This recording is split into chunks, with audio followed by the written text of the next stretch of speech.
There is a term blowing up on the internet right now: hypergamy. It is everywhere in the Looksmaxxing space, the community of men obsessed with maximizing their physical appearance to attract women.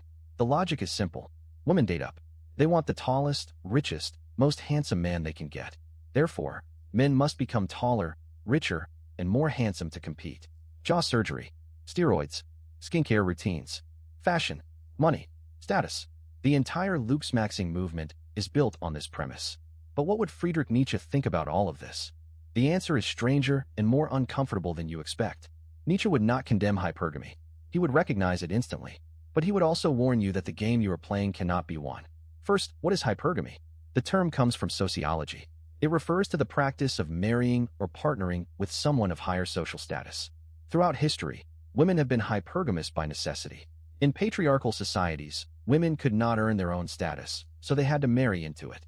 Today, when women can earn their own money and status, hypergamy persists as a preference pattern.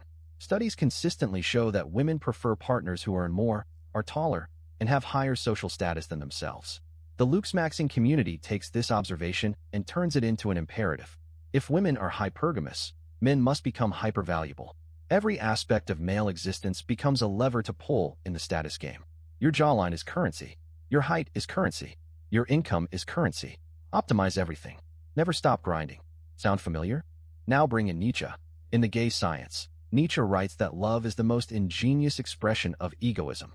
He argues that what we call love is really the drive to possess. When a man falls in love, Nietzsche says, he wants to acquire the woman, to make her part of himself, to own her. This is not romance. This is the will to power expressing itself through desire. Nietzsche would look at the Looksmaxxing community and say, of course, you are not trying to become better for its own sake. You are trying to become more powerful so you can acquire what you want. The jaw exercises, the steroid cycles, the fashion optimization, this is all will to power dressed up as self-improvement. And Nietzsche would not judge you for it. He would say it is the most natural thing in the world.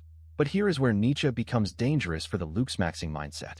The will to power is insatiable. It does not stop. It does not arrive. You get the jawline, and then you want the body.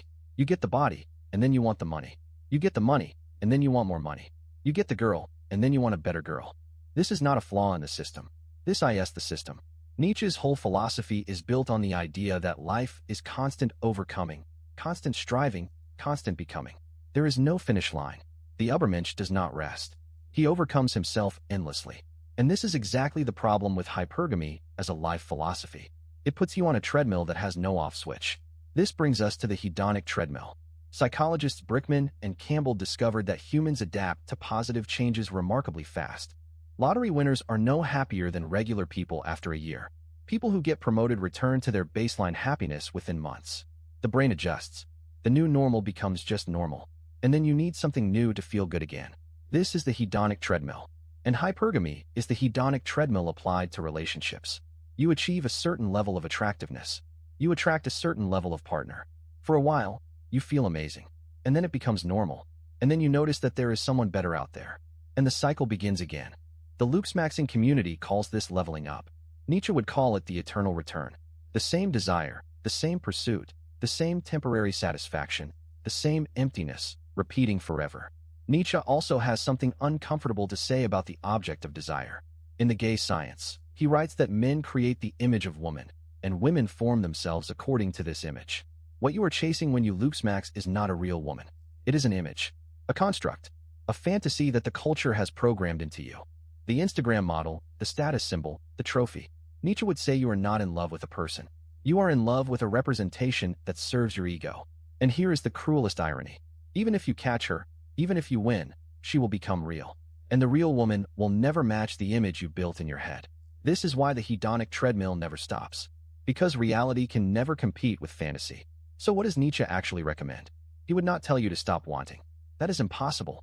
The will to power cannot be turned off. But he would tell you to want better things. Stop wanting to possess other people. Start wanting to overcome yourself. The Übermensch does not measure himself by how many women he can attract. He measures himself by how much of his own potential he can actualize. He creates his own values instead of accepting the values handed to him by Instagram and TikTok. If you are doing jaw exercises because you genuinely want to see what your body is capable of becoming, that is will to power. If you are doing them because you think a better jawline will make a woman love you, That is slavery to a fantasy. Nietzsche would respect the first. He would pity the second.